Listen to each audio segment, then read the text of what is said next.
Thank you very much, Mr. Prime Minister, for all of the incredible time we've been able to spend together working through some very complicated challenges. And while I knew you before I got into my government service, I have to say that over the last years I've gotten a chance to know you very, very well.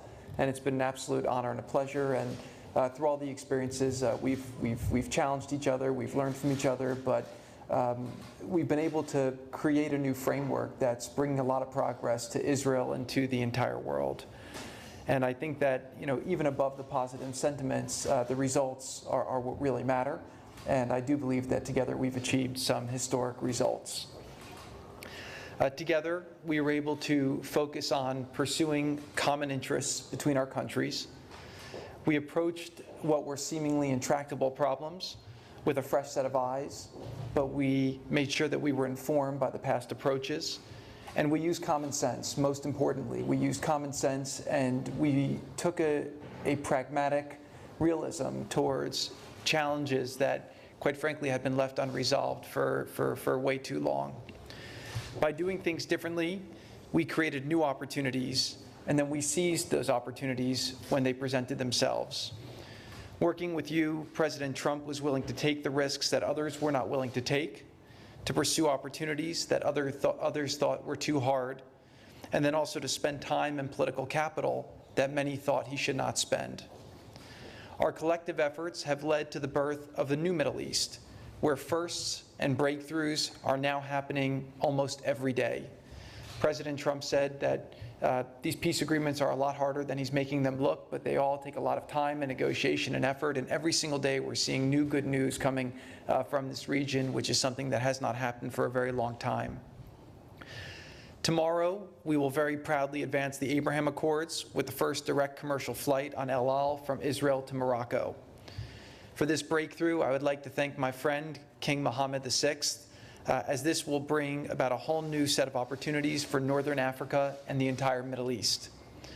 As this new Middle East moves forward, I hope that all countries will focus on pursuing common interests for the benefits of their citizens instead of being held back by stale thinking and old conflicts. Scapegoating, anti-Semitism, and isolating Israel have led to destructive behavior that has held the world back for far too long.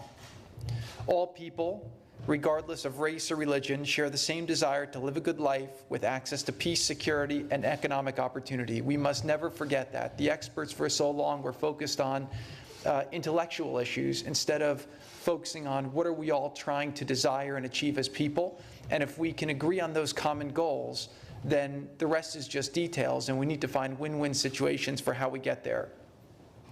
Through this common ground, there remains tremendous opportunity for more peace and progress for Israel, the Middle East, and the entire world. I would like to take this opportunity to thank Prime Minister Netanyahu and his entire team. Specifically, I'd like to acknowledge Ambassador Dermer in Washington, who's done an incredible job representing the State of Israel and the people of Israel, and also Mayor Ben Shabbat, the National Security Advisor, who we've had the great fortune to work with, and the entire team, all of the Israeli officials I have worked with. It's been a total pleasure, and I would like to thank you for such a special friendship and partnership over the last years. You've shown that Israel is willing to compromise for true peace, just not her security. I urge the world as it goes forward to take the time to understand Israel's perspective and to ask yourself if you would make the compromises Israel has been asked to make if you were in the Prime Minister's shoes. To create a lasting and sustainable peace, any deal made must leave all people more secure, free to worship how they choose, and with sustainable opportunity for economic development and prosperity. This is a simple approach, but it was surprisingly controversial when we started because it went against the conventional way of thinking. After 4 years of intense efforts and learnings, I feel even more conviction that it is the key to continued success, and there is much more success to be had in the future.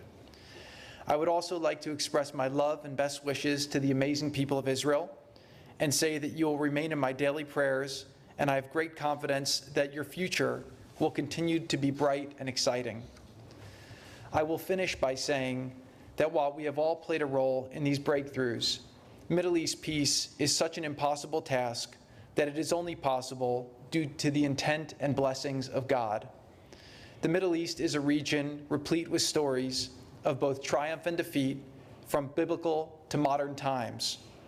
Every morning in my daily prayers, I recite the paragraph, Sim Shalom, in which I ask God to grant peace, goodness, blessing, grace, loving kindness, and compassion to us and to all of Israel, your people. May we continue to appreciate God's miracles every day, but always pursue the righteous path to make this world a better place. Thank you very much. Thank you, Jared. Thank you. One unscripted comment. I just came from a meeting with the Foreign Minister of Portugal, Silva.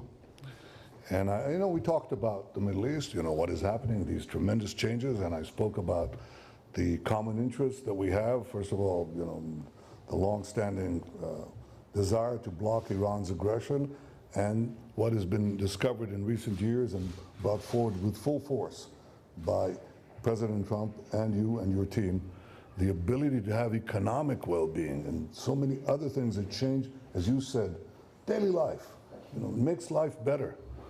Well, then I said to him, this is not theoretic. 50,000 Israelis have just gone to Dubai. And what is happening there is a revolution, because they're being embraced by Emiratis. They embrace them. The Emiratis come here. They're embraced in Tel Aviv and Jerusalem. Everybody is embracing everyone else, and they're busy doing business together. And the same thing now is going to happen in Rabat, in Casablanca. Yes, Israelis have been there before, but with direct flights, it's going to be a whole different thing, a whole different thing. Now, I said there is one other component that people don't understand, but you'll see this happening. You will see what I already see, that this peace between Jews and Arabs outside Israel is creating a new positive dynamic between Jews and Arabs in Israel.